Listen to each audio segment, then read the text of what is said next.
দর্শক, বলছিলাম সংসদে তুমুল হট্টগোলের কথা। সেই কথা বলার কিংবা শুরু করার আগে একটা বিষয় আপনাদেরকে বলে দিতে চাই, সেটা হচ্ছে নতুন একটি মানবিক চ্যানেল ফুড ফর অল, যারা ক্ষুধার্ত মানুষের পাশে রান্না করা খাবার নিয়ে দাঁড়াচ্ছে প্রতিনিয়ত। আমরা তাদের পাশে দাঁড়িয়েছি। আপনারা আমাদের যারা দর্শক, তারা যদি ডেসক্রিপশন বক্সে দেয়া লিঙ্কে ক্লিক করে সাবস্ক্রাইব করে তাদেরকে উৎসাহিত করেন, তাহলে এই মানবিকতা দেশের গণ্ডি তো বটেই, বিদেশের গণ্ডিতেও ছড়িয়ে দিতে আমরা সক্ষম হতে পারি খুব সহজেই। চলে যাচ্ছি মূল আয়োজনে। বলছিলাম সংসদে হট্টগোলের কথা। সংসদে সরকারি দল, বিরোধী দলীয় নেতার উত্থাপিত গণভোট, সাংবিধানিক পরিষদ গঠন, জুলাই সনদ বাস্তবায়ন, এই বিশেষ করে সাংবিধানিক পরিষদ গঠন কেন হচ্ছে না এতদিন পর্যন্ত? তারা সাংবিধানিক পরিষদের শপথ নিয়ে বসে আছেন, সরকারি দল শপথ নেয়নি, সাংবিধানিক পরিষদের অধিবেশন ডাকা হচ্ছে না। এই ব্যাপারে এই বিল উত্থাপন করেছেন এবং সরকারি দল থেকে স্পষ্ট জানানো হয়েছে যে ৭১ বিধিতে বেসরকারি সংসদ সদস্যদের প্রশ্নোত্তরের পালা যখন চলছে, সেগুলোকে স্থগিত করে অন্য আলোচনা ঢুকতে পারে না। এই আলোচনার শেষে অন্য কোনো আলোচনার সূত্রপাত হতে পারে। নতুন স্পিকার মানে ডেপুটি স্পিকার কায়সাল কামাল চৌধুরী, তিনি সভাপতিত্ব করেছেন।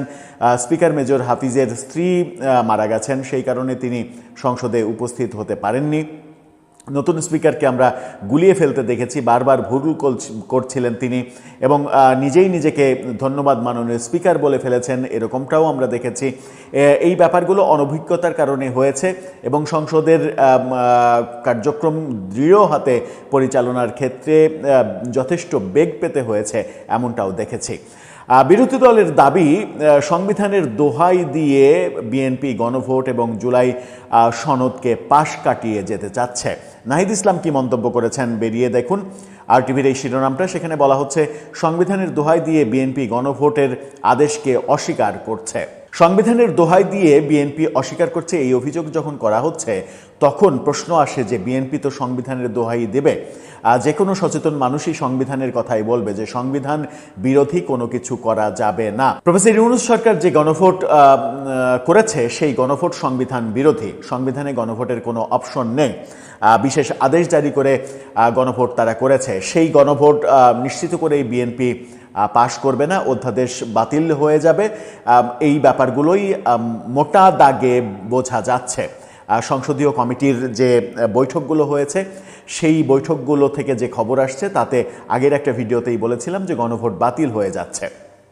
আজকে সংসদের অধিবেশনে যেমন কথা বলেছেন, সংসদের বাইরেও চিফ হুইপ তিনি কথা বলেছেন। তিনি সাংবাদিকদের এই গণভোট, জুলাই সনদ বাস্তবায়ন আদেশ, এই ব্যাপারগুলো নিয়ে যে কথা বলেছেন, তাতে খুব একটা পরিষ্কার করে বলেননি কিংবা বলতে পারেননি। তার মানে একটাই দাঁড়ায়, সেটা হচ্ছে যে বিএনপি কোনোভাবেই সংবিধান বিরোধী কোনো কিছু সংসদে পাশ করবে না। তিনি বলেছেন যে কোনো কিছুই সংসদে উত্থাপিত হতে পারে, উত্থাপন যে কেউ করতে পারেন, উত্থাপিত হবে, সংসদে আলোচনা হবে, আলোচনার মাধ্যমে যে সিদ্ধান্ত হয় সেই সিদ্ধান্ত হবে। চিফ হুইপ বারবার এই কথা বলেছেন।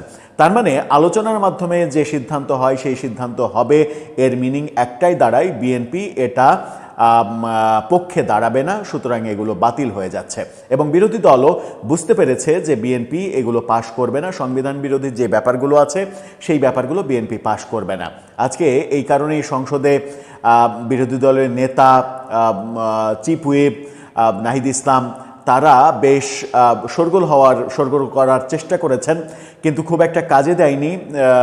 বিভিন্ন বিধির কথা বলেছেন, ৬২ বিধির কথা বলেছেন, কিন্তু চিফ হুইপ তিনি বারবার বলেছেন যে বেসরকারি সংসদ সদস্যদের যে ৭১ বিধিতে প্রশ্নোত্তরের পালা, সেই অধিকার ক্ষুণ্ণ করে সেগুলো যদি বাদ দিয়ে অন্য আলোচনা ঢোকানো যায়, তাহলে ভবিষ্যতে এটা ব্যাড ইম্প্যাক্ট পড়বে, খারাপ নজির হিসেবে তৈরি হবে, যে কেউ এই সুযোগ ভবিষ্যতে নিতে চাইবে।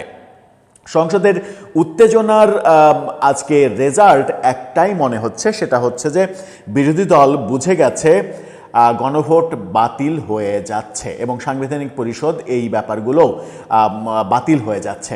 প্রফেসর ইউনূস এবং ডক্টর আলী রিয়াজ পৃথিবীর শ্রেষ্ঠ সংবিধান বিশেষজ্ঞ হিসেবে যাকে প্রফেসর ইউনূস বিদেশ থেকে এই বিদেশি নাগরিককে ভাড়া করে নিয়ে এসেছিলেন, তিনি তার মেটিকুলাস ডিজাইনে সংবিধান বিরোধী যা যা করার চেষ্টা করেছেন সেগুলো টিকছে না বলেই এই হট্টগোল শুরু হয়েছে। এই হট্টগোল যখন আমরা দেখছি তখন একটি নিউজ ইত্তেফাকের একটা ফটোকার্ড দেখে নিন। সেখানে আলোকচিত্রী শহীদুল আলম তিনি মন্তব্য করছেন, তিনি বলছেন, জনগণের রায়ে গদিতে বসে গণভোটের রায়কে মানতে টালবাহানা কেন? টালবাহানা কেন এই প্রশ্ন তিনি করেছেন। এই প্রশ্নেরও ওই একই উত্তর, টালবাহানা এই কারণেই যে গণভোটটা সংবিধান বিরোধী, সংবিধানের বাইরে গিয়ে করা হয়েছে, সংবিধান মানা হয়নি। আর সংবিধানের বাইরে গিয়ে করা কোনো কিছু যদি বিএনপি মেনে নেয় তাহলে ভবিষ্যতে বিএনপিকেও কাঠগড়ায় দাঁড়া হতে পারে। এই ধারণা কিংবা এই বাস্তবতা বিএনপি খুব ভালোভাবে বোঝে বলেই এই ব্যাপারগুলো বিএনপি সায় দিচ্ছে না। সংসদের ভেতরে বাইরে সবখানেই ব্যাপারটা এখন পরিষ্কার হয়ে যাচ্ছে।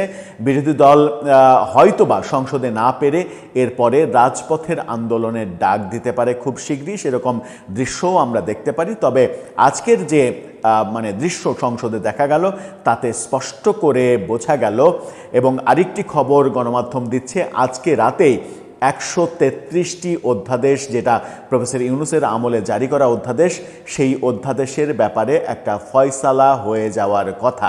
অর্থাৎ কোন অধ্যাদেশ সংসদে পাশ করবে বিএনপি, কোন অধ্যাদেশ পাশ করবে না, এর লিস্ট চূড়ান্ত হয়ে যাবে আজকের রাতেই। সুতরাং এই গণভোটের বাস্তবতা যে বাতিল হয়ে যাচ্ছে সেটাও সম্ভবত আজ রাতেই সিদ্ধান্ত ফাইনাল করে ফেলছে বিএনপি। দর্শক, আপনার মতামত এই ব্যাপারে কি?